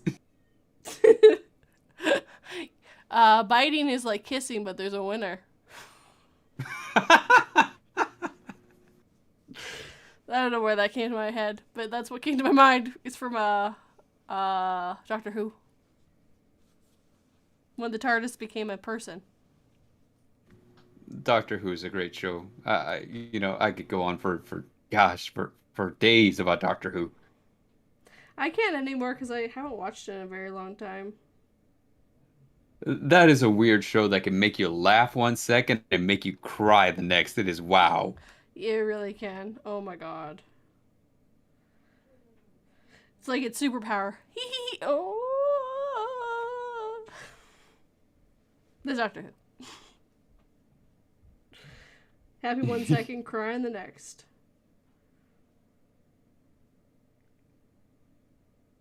Yeah, so it just to reiterate a point from earlier, they're called cannolis, not macaronis.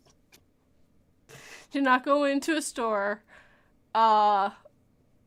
and ask for a macaroni, you will just get people looking at you like you're an idiot. Unless, of course, you're in an Italian restaurant. Then they'll be like, okay, well, you want on the macaroni.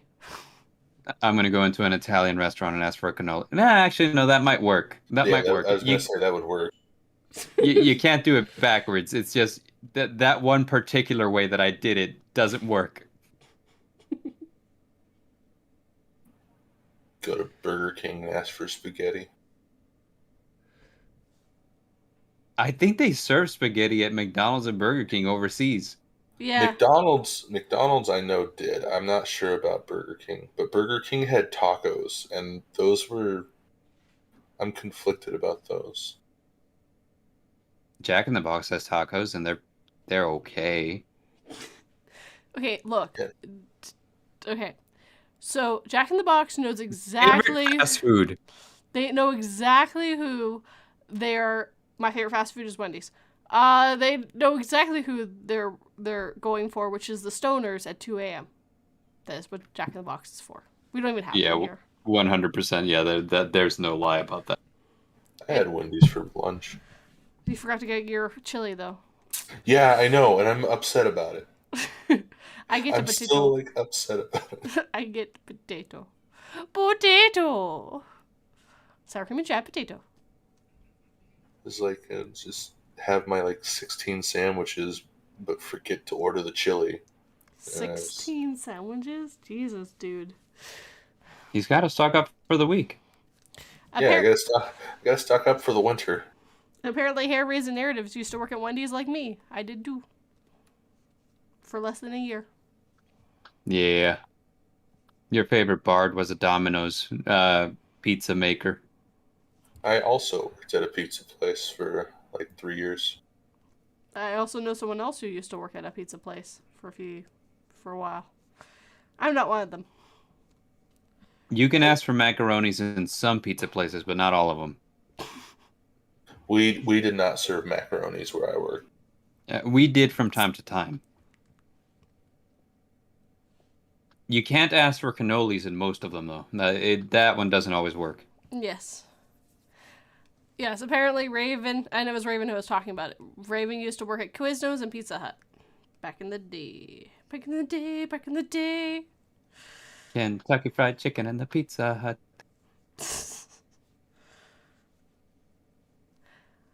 I never liked Quiznos.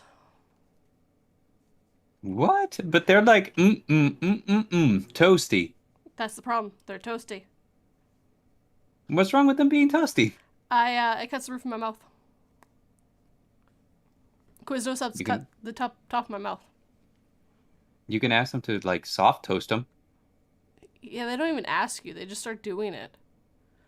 Before you even get a chance to ask. So it's just like, so I just stopped going. Just before you order, you look them dead in the eye and you say, "You do not toast this. If you toast this, it will be the end of you." If you toast this, I ain't paying for it. Light toast or your toast? Light toast or you ain't getting anything. I don't want a 6-inch chicken bacon ranch, please. Quiznos is delicious, man. I love them. There's actually not a Quiznos around here. I've never had Quiznos.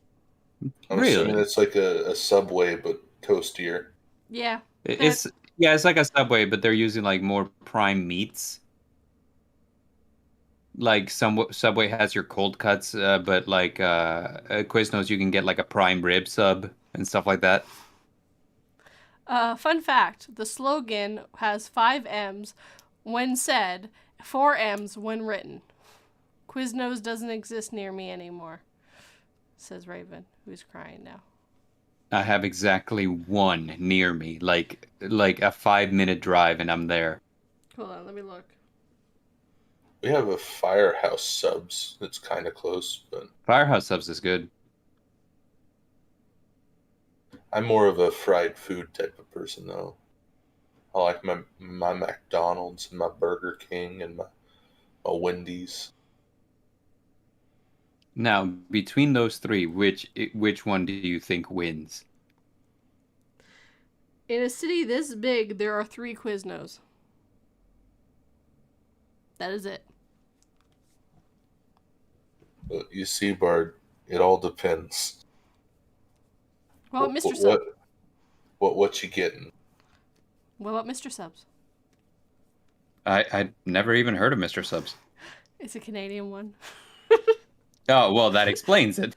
As a fellow Canadian, I will agree that Mr. Subs is a restaurant that serves subs.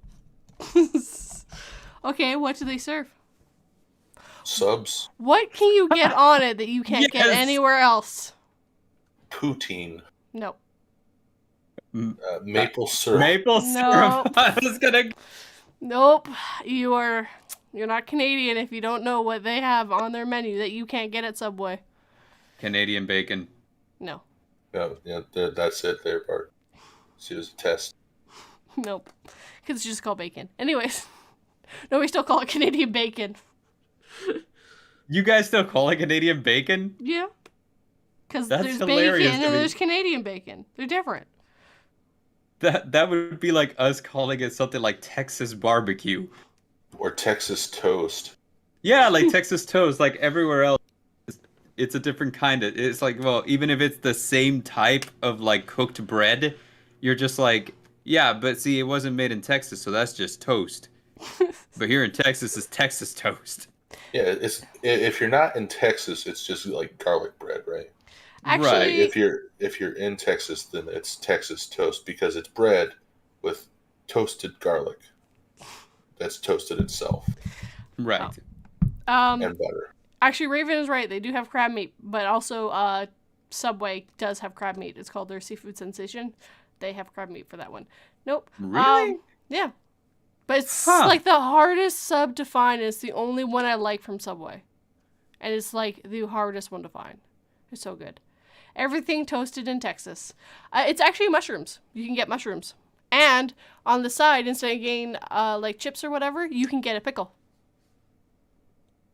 So I'm not wait, gonna lie, you that said sounds amazing. you said that you can't get that anywhere else, but you can literally do that at any sub place here in Texas. What, get mushrooms? Yes. But Subway doesn't have mushrooms. And you can have I a did pickle instead of chips. I was specifying Subway. Because Subway's the only American one that's up here. Oh, and Subway. Okay. I was about to say, I was like, wait a minute, like there's a sub place down the street where I could do that. We can't get mushrooms at Subway in Canada, at least. But yeah, it's the pickles, actually. They're the biggest thing. You can get mushrooms on it. They also have something else that you can't get. But yeah, no, it's so much better. When you say a pickle, I'm assuming you mean like a sliced pickle, not like the Yeah, little like a circle like a ones that you pickle put spear. on the sandwich. Well, it's cut into 4 pieces, and you get 2 of the 4 pieces.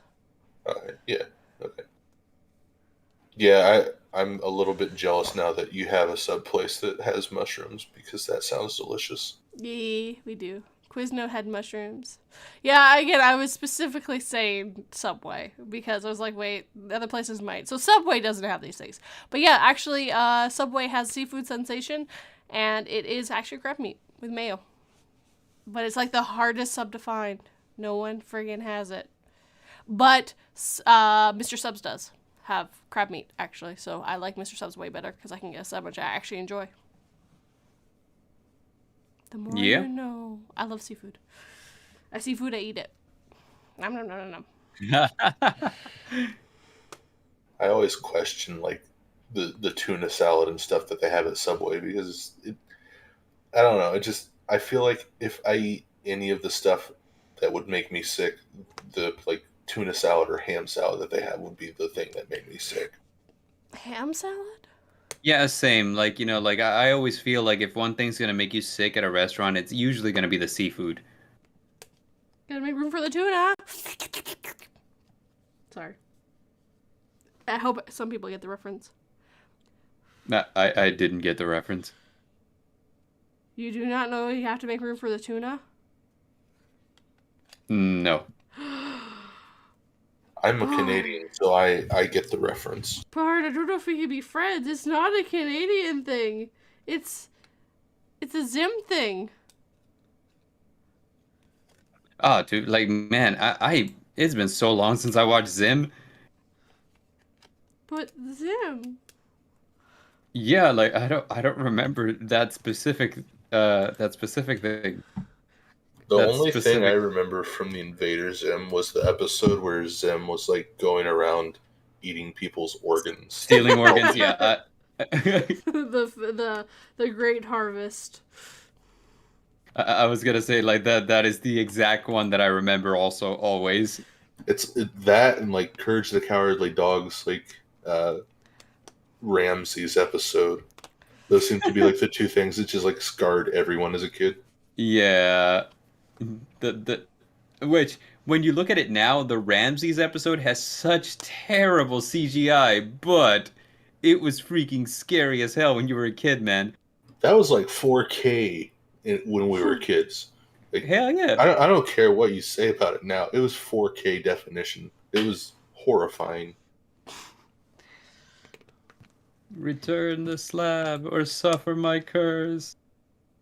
We don't want none. Eustace was by far the best character in that show. When I was a kid, I thought I would, I thought I was like Courage, but now as an adult, I'm like, I'm Eustace. Well, it's like the SpongeBob meme was like, I thought I was gonna be like SpongeBob when I grew up, but now I can just relate to Squidward in every single way. Yeah. Yeah. Just want to sit around and do my hobby, but gotta go to work. And deal with these goddamn teenagers. Apparently, Raven asked Spicari if she has a war boomerang. She said no. Man, like, she needs to go out and get one. I feel like that's something that she wouldn't admit to. I don't know. She has a cricket that keeps around her house to remind her that no one's listening. Not to her stories, like her videos. Just no one's listening except for the cricket when she's recording. I just kind of picture like the Australian government passing a law banning the war boomerangs, but everybody secretly has one. Like, the Great Emu War is over, so there's no need for the boomerangs, and everyone's all like, yeah, sure, we surrender them, but then at the same But time what they if keep they one. come back? Yeah, what if they come back? So everybody keeps one, like either like self-fashioned, like one that they made themselves, or like something that they what do you call it? They keep under a floorboard just in case. It's like the opening scene from the newest God of War game where Kratos goes back into his house and like pulls the blades of chaos out from underneath a floorboard. It's just like that's Spookaria pulling out her war boomerangs, ready to take on anything.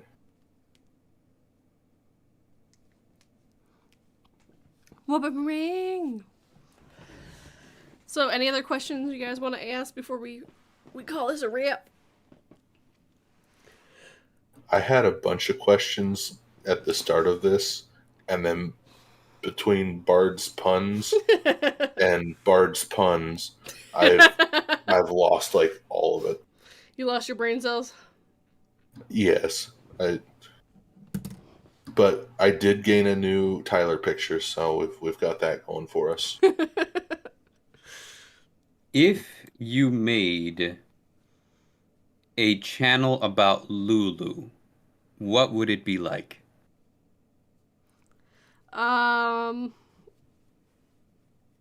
It would just be lots of pictures and videos of Lulu doing Lulu things. And also I would call it Playtime with Lulu. I think I can write a jingle about that. It's got to be like heavy metal. Yeah, 100% has to be heavy metal, man. It's me.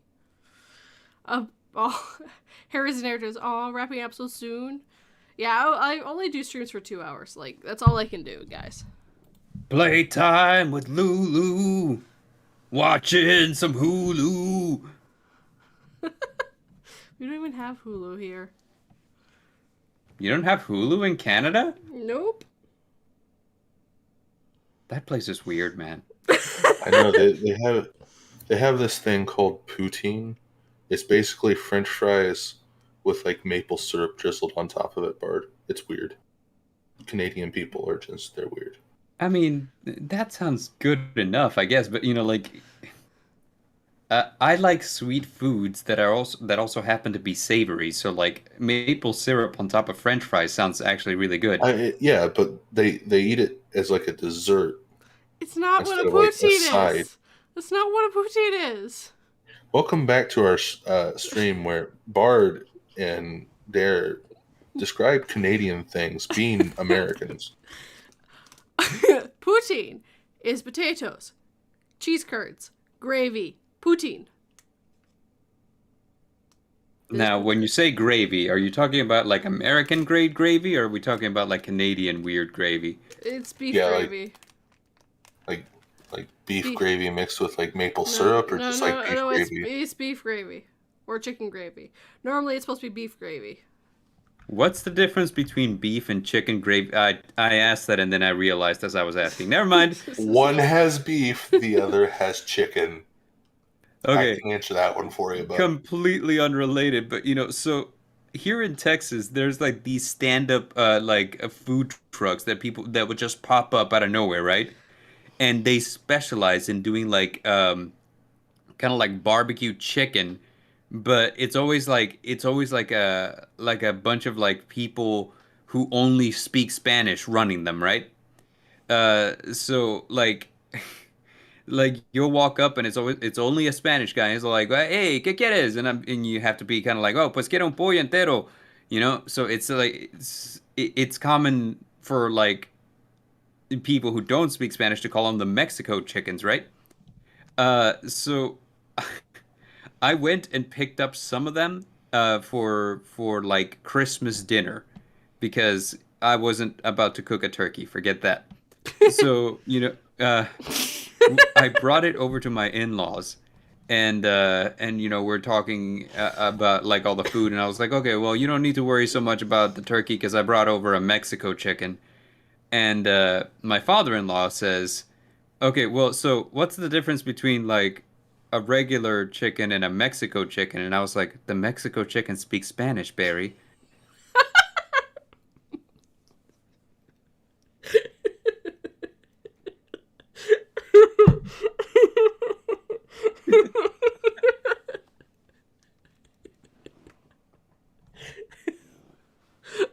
The Mexican chicken speaks Spanish, Barry.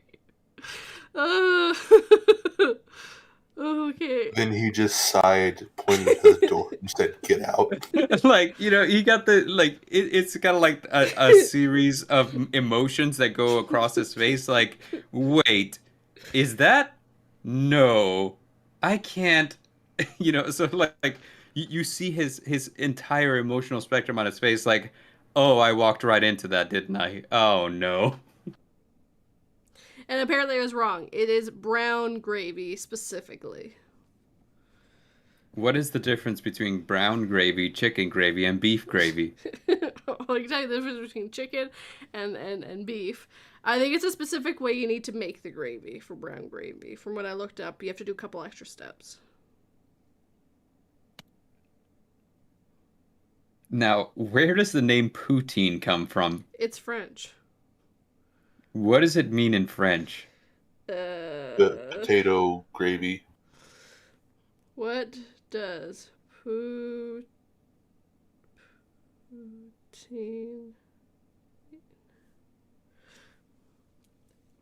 It apparently just means a dish of French fries topped with cheese curds and gravy. That's literally what it means.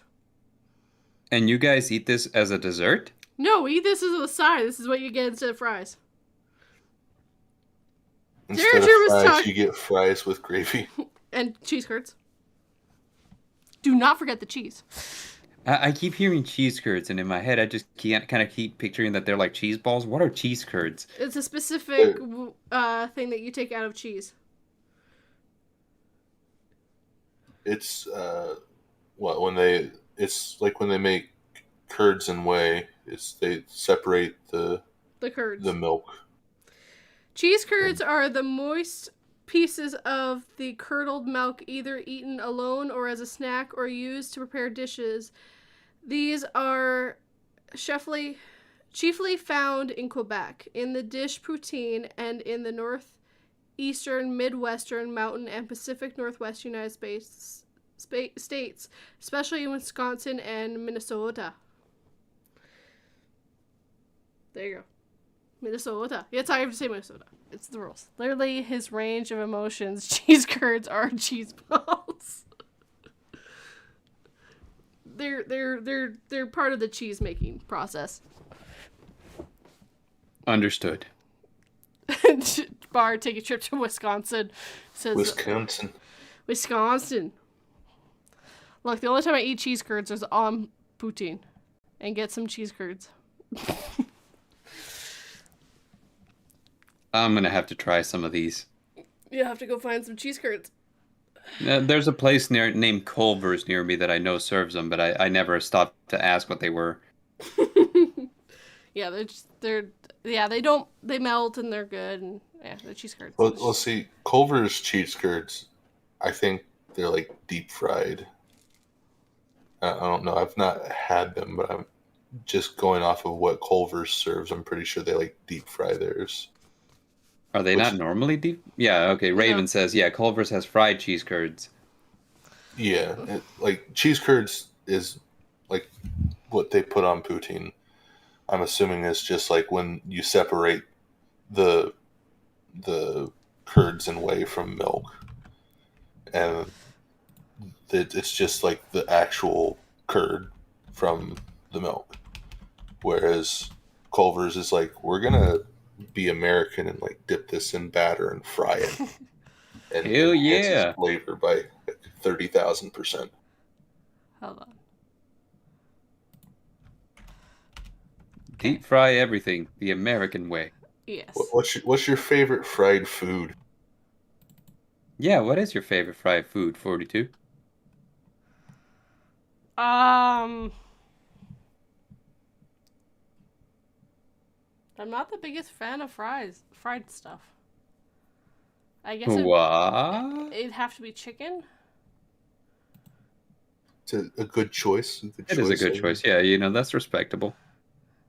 It's here in Indiana. We have a big festival every year called the Covered Bridge, and there's just so many food trucks, and you can literally get anything fried. Like they have fried vegetables, they have fried candy bars, fried Twinkies, fried Oreos. 242 favorite pizza, go. Hawaiian with black olives.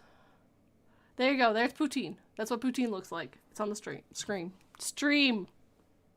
Now, when you say Hawaiian pizza, you mean like pepperoni and sausage, right? Nope. Or do you mean Hawaiian like it was made in Hawaii in the same way that Texas toast is made in Texas? Pineapple and black olives. That is what I mean. As far as up for all 42 side. Fried llamas.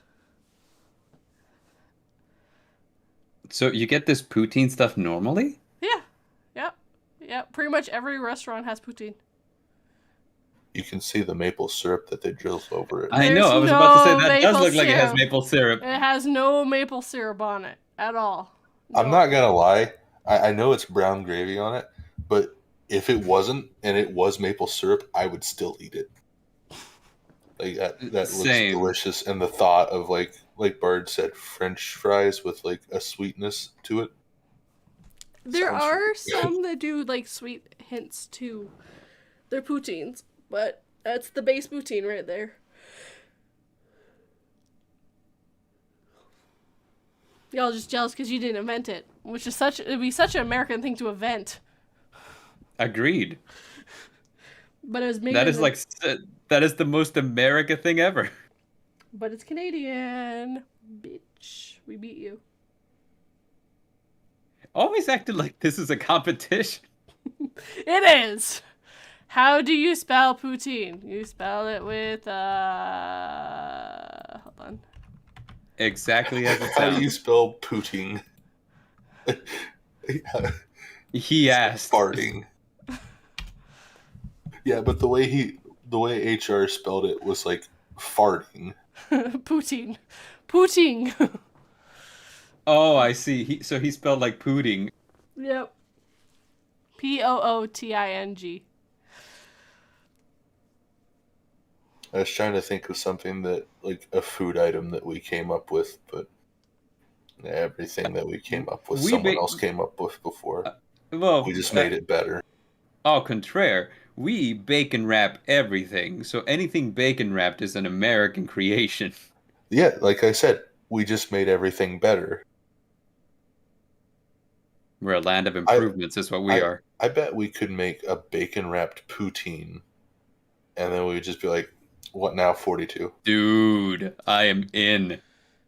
Let's do a collab on this. Someone get the guy from Epic Mealtime on the line. I think we have a new project for him. I don't know how those people are still alive with as much as, like, bacon and stuff they eat. Yeah, no kidding. I was like, holy cow! Like, even as a youngin, because I watched them when I was a teenager, I was like, I am astonished that they're not dead. The two that stick with me are the fast food lasagna, where they literally just buy like 40 Yes. hamburgers from every restaurant, and then the candy pizza, which would have just put me in like a diabetic coma if I ate a single slice. Same. Yeah, like all of it. It was just the for me, yes, the what do you call it? The fast food pizza sticks with me, but also like the beer batter waffles that they made. And they were like, "We're about to get drunk off pancakes." And I was like, "Hell yeah, America." We're gonna deep fry this one chicken wing 400 times. What? They just, at the end of it, they just had like a giant ball of fried dough, and then there's just like a tiny chicken wing in the middle of it somewhere. Quality content. Sounds gross. It's American content. You know what might sound good? Sweet potatoes, marshmallows, and maple syrup. Dark Little Voices, that's just what they call yams. As the Raven Dreams, Poutine was what I named the chipmunk out back. Canada is just America, the DLC. For downloadable content. And it sounds sus, Raven. PA, I love you. PA is such a great guy. I love him. He's awesome. Alright, any other questions before we call it? Yeah, like, okay, so we've covered a lot, so hey, listen, everybody. Hi, Serafin the Midnight Bard here. We've had a lot of fun on this stream, but I want to talk about something serious for a second. Uh-oh. We've talked about Poutine, which is Canada's perhaps greatest invention. I don't know what else they invent. But also, I'd love to talk about Texas, the heart of Texas, HEB. Within HEB, within their cookie aisle, they have something that at first seems like a cheap knockoff. It's like an Oreo cookie. However, it sports upon its wrapper a candy skull from the Mexican Day of the Dead. These are no ordinary Oreos, you see. They are cinnamon chocolate Oreos to commemorate the Day of the Dead. And they're delicious. Greatest contribution from Canada is insulin. What's that? Insulin. Is that like something that you put on your walls to keep your house warm? Insulation. It's something you... It's something you need to break down the sugar that you're just going to eat. I was going to say, it's something you put in your veins to stop diabetics from dying. It was Canadians that created insulin. Oh, it's the diabetes medicine. Yes. Canada created that. Okay. What the hell was I thinking? I don't know. You were thinking of insulation. Is that something you put on your walls? I need some insulin for my walls. They're starting to peel. Stop at the local pharmacy. It's like, hey, how much for insulin? It's getting cold in my house. I need a bucket of it. And while you're at it, I'll take a macaroni with my coffee. Apparently you didn't have the wrong brain cell. Evidently not. Somebody's using the brain cell. The Nana bar is way better than poutine. And oh boy, you can't even eat one bar of it. Oh, it's so sweet. What are we talking about? Nana bars. Oh, they're so good. You have to look I it have up. no idea what those are. No clue. Oh, they're so good. They're so good. Let me see if I can find them.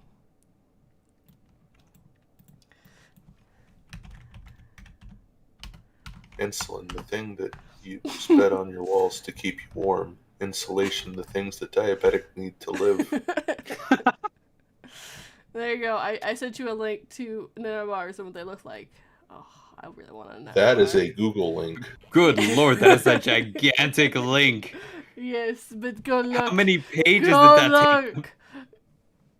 Look at the nano bars, guys. Oh, they're so good. They're so yummy. Someone Oh, they look like fudge. Yeah, it does look like a chocolate and vanilla fudge and like maybe like a granola thing. Looks good. Looks very good. That's probably sweeter than Dareinger. Oh my god, it's so sweet. Oh my god, it's so sweet. The nano bars are That's debatable. are a bar dessert that requires no baking and is named after the city of Nanaimo in British Columbia, which I already knew. It consists of 3 layers, a wafer, nut, and coconut crumb base, custard icing in the middle, and a layer of chocolate ganache on top. They're so good. They're so good. But you can't eat one bar. You cut it down to a really small piece and you can only eat half of that. It is so sweet. It's so sweet. So you're saying that whenever you get the munchies, you don't just ganache on these, like, constantly? No, you do not ganache on them. And on that note, with me making you guys all hungry, we should end the stream. Thank you, everybody, for attending. Thank you all for your questions. Hopefully I answered them all.